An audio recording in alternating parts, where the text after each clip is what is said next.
लोगों को लगता है कि क्रेडिट कार्ड जो है एक डेट ट्रैप है। I haven't paid for flights, I haven't paid for hotels, I am buying jewellery using nothing but reward points. अगर आप क्रेडिट कार्ड को सही तरीके से यूज नहीं करोगे तो it can also be the biggest mistake you can make in your life. उससे पहले आप मुझे ये बताइए कि what is the biggest misunderstanding about credit card users in India? देखिए, सबसे पहले लोगों को लगता है कि क्रेडिट कार्ड जो है एक डेट ट्रैप है। अगर आप इनफैक्ट अगर एक जनरेशन के पहले के लोगों से बात करो तो वो बोले बेटा कार्ड कभी मत लेना, ये तो लोन है। लेकिन ये अब धीरे धीरे बदल रहा है। तो लोगों को लगता है कि क्रेडिट कार्ड लोगे तो लोन आपके सर पे आ जाएगा, जो कि नहीं होता। Credit card is a double aged sword. If you use credit cards in the right manner, they can be the best financial tool you can ever use. Like for example, me, I haven't paid for flights, I haven't paid for hotels, I am buying jewelry using nothing but reward points.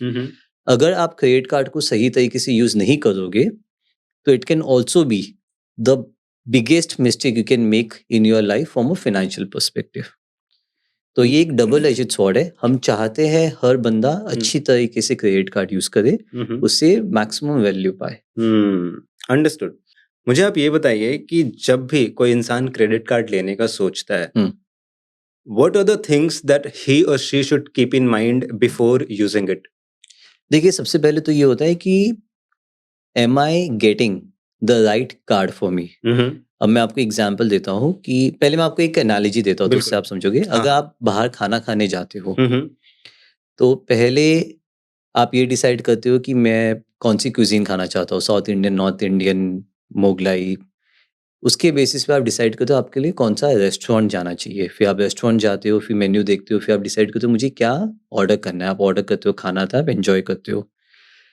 Credit card unfortunately लोग जो मिलता है वो ले लेते हैं. True. तो आप वो खाना नहीं खाते ना जो आपको दिया गया है. आप वही जाते हो जो आप खाना चाहते हो, उसी जगह जाते हो. बार बार चॉइस इन्वॉल्व होती है.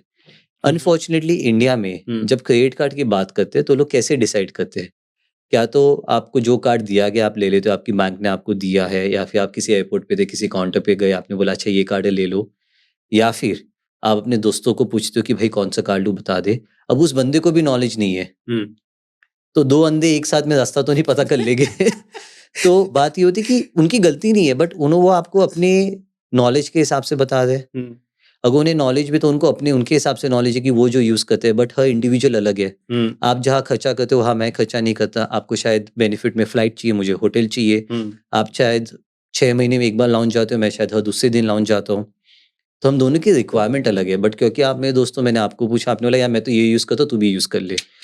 तो दूसरी बात ये होगी कि लोग दोस्तों को पूछते हैं, उनको काफी बार इरेलेवेंट प्रोडक्ट्स मिल जाते हैं. तीसरी बात ये होती है कि काफी बार आजकल आप देखोगे सोशल मीडिया पे हर बंदा क्रेडिट कार्ड के बारे में कंटेंट बना रहा है, हर बंदा क्रेडिट कार्ड इन्फ्लुएंसर बना हुआ है. वहां पे भी लोग व्यूज के लिए ऑप्टिमाइज कर रहे हैं. तो लोग आपके लिए सही प्रोडक्ट नहीं बनाए, वो तो ये देख रहे हैं कि मुझे कहाँ पे सबसे ज्यादा व्यूज मिल जाएंगे. राइट. मैं ऐसे लोगों से मिलता हूँ जिनके पास 15 कार्ड है, एक भी काम का कार्ड नहीं है. 15 कार्ड क्यों है? या मैंने 15 वीडियो देखे थे, उसने कहा ये कार्ड ले लो, उसने बोला ये कार्ड ले लो, उसको ये हुआ, मैंने भी ले लिया. तो हम ये सब कुछ तो सबसे पहली बात होती है कि get the right card for you. Now how do you decide the right card for you? सबसे पहला होता है जो मैंने बताई तीनों चीज मत को. इन्फ्लुएंसर्स को मत देखो, फ्रेंड्स एंड फैमिली को मत पूछो, एंड जो आपको आपकी बैंक दे दे वो मत लो. Objectively decide okay. आप कितना खर्चा करते हो, कौन सी कैटेगरीज पे खर्चा करते हो, कौन से मर्चेंट्स पे खर्चा करते हो, एंड आपको कौन से बेनिफिट्स चाहिए. ओके. मैं आपको एक एग्जांपल देता हूँ कि आप हो, मैं हूँ. शायद आप खाने के शौकीन हो तो आप शायद बाहर बहुत जाते हो खाना खाने के लिए, तो आपकी रिक्वायरमेंट अलग है. मैं कभी नहीं जाता. मेरे काफी बेसिक एक्सपेंसेस है कि एजुकेशन फीस बना है बच्चों की या जो भी कुछ है, तो मेरे खर्चे अलग है. हर कार्ड की कैटेगरीज होती है, कहाँ पे आपको कितने पॉइंट्स मिलते हैं, कहीं मिलते हैं, किसी पे नहीं मिलते, किसी पे ज्यादा मिलते हैं. अगर हम दोनों एक ही कार्ड यूज करेंगे तो जो उसका बेनिफिट होगा दोनों के लिए बहुत ही अलग तरीके से होगा. राइट. दूसरी बात होती है कितना खर्चा करते हैं. शायद आप पूरे साल में 10 लाख का खर्चा करते हो, मैं शायद पूरे साल में 5 लाख का खर्चा करता हूँ. ठीक है. जो सारे कार्ड्स होते हैं, काफी कार्ड्स में कंडीशन होती है कि आप इतना खर्चा करोगे तो आपको इतना बोनस मिलेगा, आपको इतना ज्यादा बेनिफिट मिलेगा. Now if I get a card which gives me maximum benefit at 20 lakh rupees expense, but I spend only 5 lakh rupees annually, it would be a mismatch. तीसरी बात होगी आपको क्या बेनिफिट्स प्रेफर्ड है. जैसे मैंने अभी लॉन्च की बात की, शायद आप 6 महीने में एक बार जाते हो, शायद मैं हर दूसरे दिन जाता हूँ। अगर हम दोनों एक ही कार्ड लाते जो कि अनलिमिटेड लाउंज एक्सेस देता है, आप तो कभी यूज ही नहीं करते, मैं हर रोज यूज करता हूँ, शायद आप मुझे सब्सिडाइज कर रहे हो। तो फ्रॉम अ बेनिफिट्स पर्सपेक्टिव कि आपको कौन से बेनिफिट चाहिए, कितने फ्रीक्वेंटली चाहिए, उसके हिसाब से फाइनली आप रिवॉर्ड पॉइंट्स में क्या चाहते हो। कोई बंदा बोलता है मुझे कैशबैक चाहिए, मैं तो ट्रैवल ही नहीं करता, बस cashback is more than sufficient for me. कोई बंदा बोलता है मैं तो ट्रैवल बहुत करता हूँ, मुझे फ्लाइट का चाहिए, मुझे फ्री की फ्लाइट चाहिए। कोई बोलता है फ्लाइट्स भी नहीं चाहिए, मुझे तो बस होटल मिल जाए साल के 2-3 रात, I am more than happy. So what benefits do you want eventually? Okay. So these are some of the considerations that a person should take Before taking a credit card. before deciding the right card. अब आप ये बताइए कौन सा influence है जो कि आपको इतनी अच्छी तरीके से आपके लिए bespoke तरीके से बताता है? वो तो नहीं, वो तो खाली आपका दोस्त भी नहीं जानता कि आप कहाँ कितना कैसे खर्चा करते हो, शायद आप कुछ बताना भी नहीं चाहते उसे मैं खर्चा करने वाला हूँ। बिल्कुल। So you are saying कि there is a huge education gap when it comes to deciding which card to take, is it? हाँ।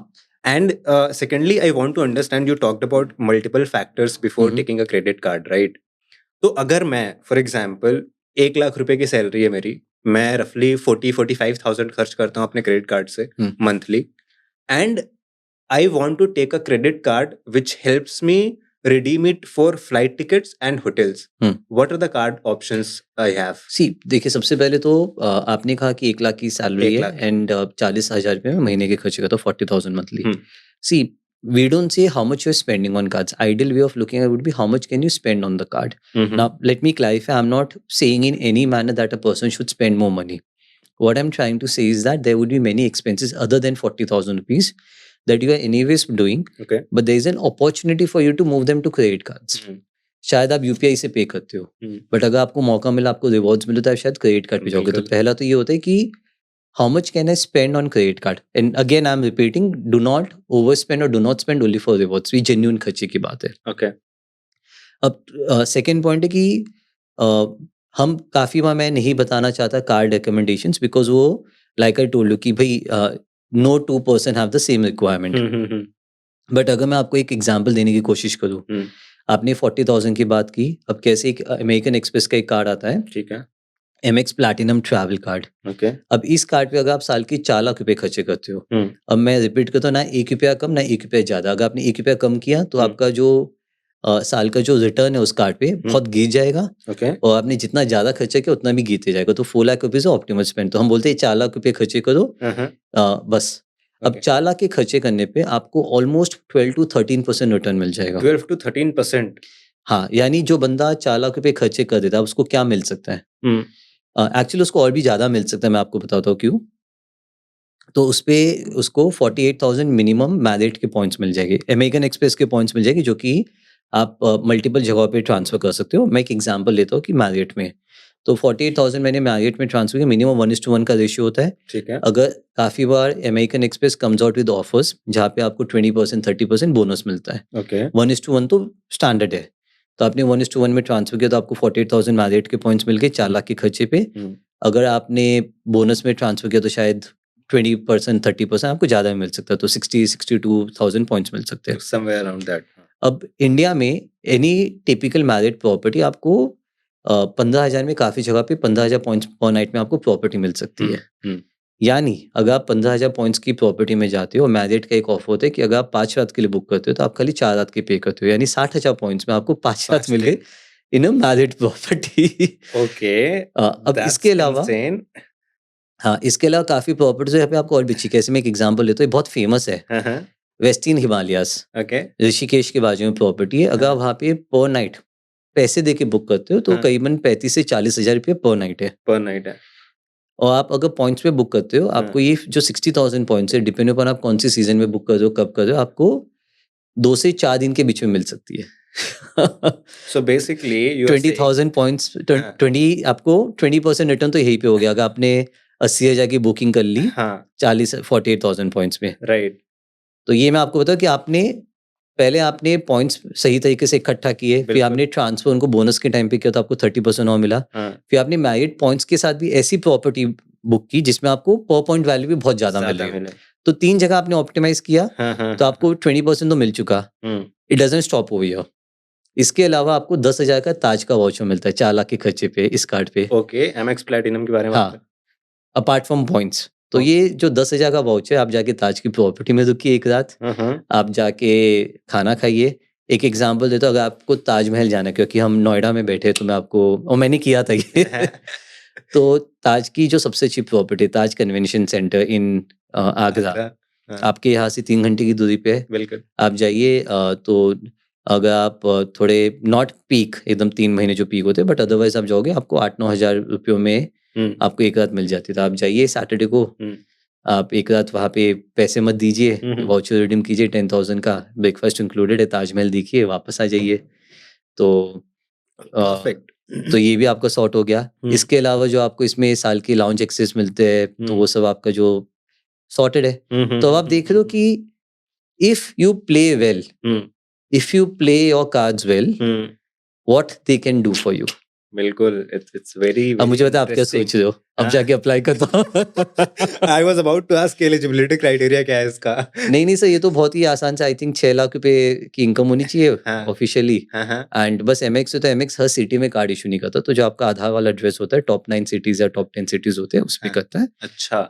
बट अभी बीच में उन्होंने थोड़ा टाइम रुका हुआ भी था ये कार्ड, बट अभी वापस इशू कर रहे। अच्छा। बट अगेन मैं ये भी नहीं बोला ये कार्ड आपके लिए सही है।